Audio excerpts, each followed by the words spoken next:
Hello! This summer and well into 2021, we're all adapting in ministry like never before. And believe it or not, God's given us everything we need for this very moment. Already, we hold the capacity to learn and relearn things in our very brains through the gift of neuroplasticity. We're wired for this moment. It's the gift stroke patients draw upon to regain speech and mobility. It's the reason why my two sons want to learn subject in games at 50 frames per second, and they can. Already you've stretched to use this gift in this highly adaptive moment of ministry, and we'll need it all again to gather our congregations and involve others to celebrate God's tremendous gifts and generosity. I invite you now to approach this book, Reflections on Faith and Finances, by Charles Lane, with your gas tank full of energy, because I'm hopeful that means that your reservoir of neuroplasticity will also read full. If you're feeling stressed in any way, it could overwhelm you. And if this happens, take a moment, get outside, take a walk, return to it later after you've had time just to take a deep breath, or even reach out to the Northeastern Ohio Synod to see where a better starting point may be for you. Reflections on Faith and Finances is a fast-paced 40 pages that Charles Lane put together for congregational leaders. Though it'd make a great pastor's gift, this resource is designed for folks as a standalone book that he wrote after creating Ask, Thank, Tell. I want to recommend you consider using this book throughout the year to emphasize stewardship year-round. And so I have prepared for you today Pastor Shelley's list of 7 ways to use reflections on faith and finances. You can implement some of these in the next 12 months. What ones work well for you, please use them. Do not do them all. Choose what works. You'll need a copy of Lane's book, along with access to high-speed broadband internet, a Zoom account, the Synod has one on loan, a church Facebook and Instagram accounts, access to your congregation's website, and that should give you a great place to begin. This will feel weirdly different at times. We're doing something brand new, we've never tried this before, and in those moments, remember the gift God's already given you, neuroplasticity. So here are 7 ways. First, use the book as Lane intended, as a book study. Find a seasoned leader who can navigate Zoom, encourage them to get prepared and figure out the questions they want to ask in advance. Have them go at it and cheer them on. Number 2, use Lane's book to create a 3-part Temple Talk series, 1 per chapter. Ask individuals and families to film these in advance, and then cache the recordings on website and social media. Use them in different ways. For the final talk, ask whoever is speaking to focus on 1 characteristic of a servant and encourage them to use one of the first 6. Lane shares.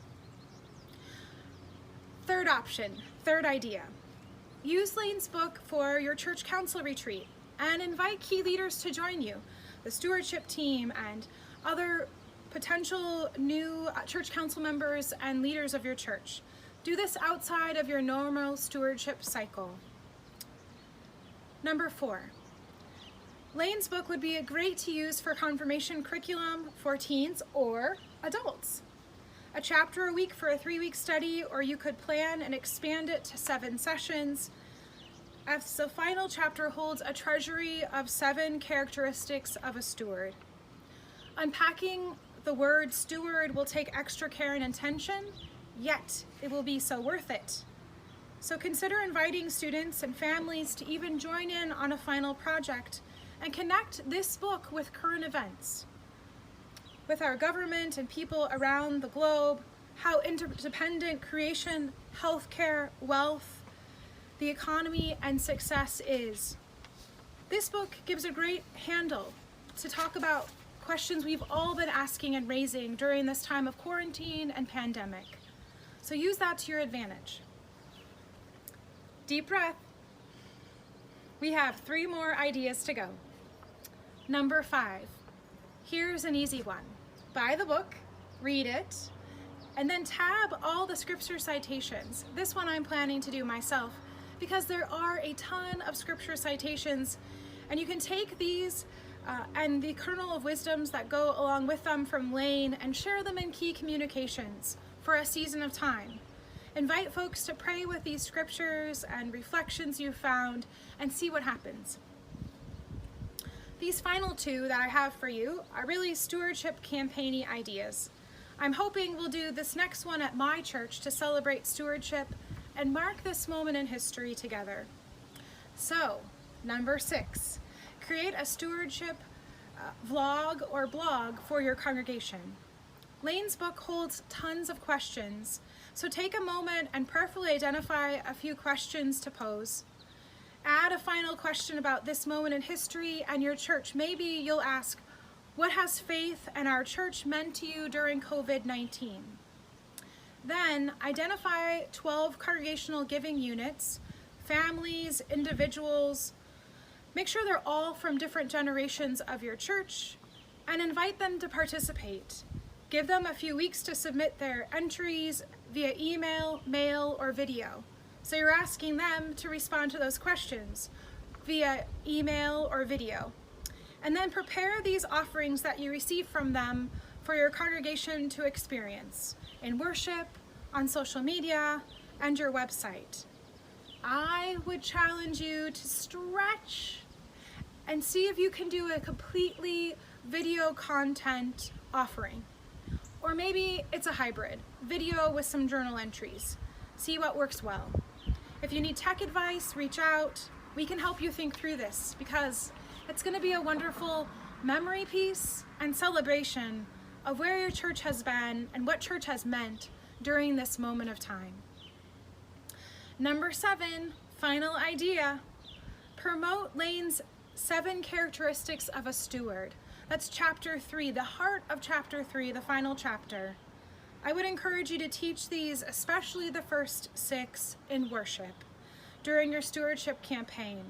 Be especially attentive to how each generation of your church needs to hear and experience these in different ways.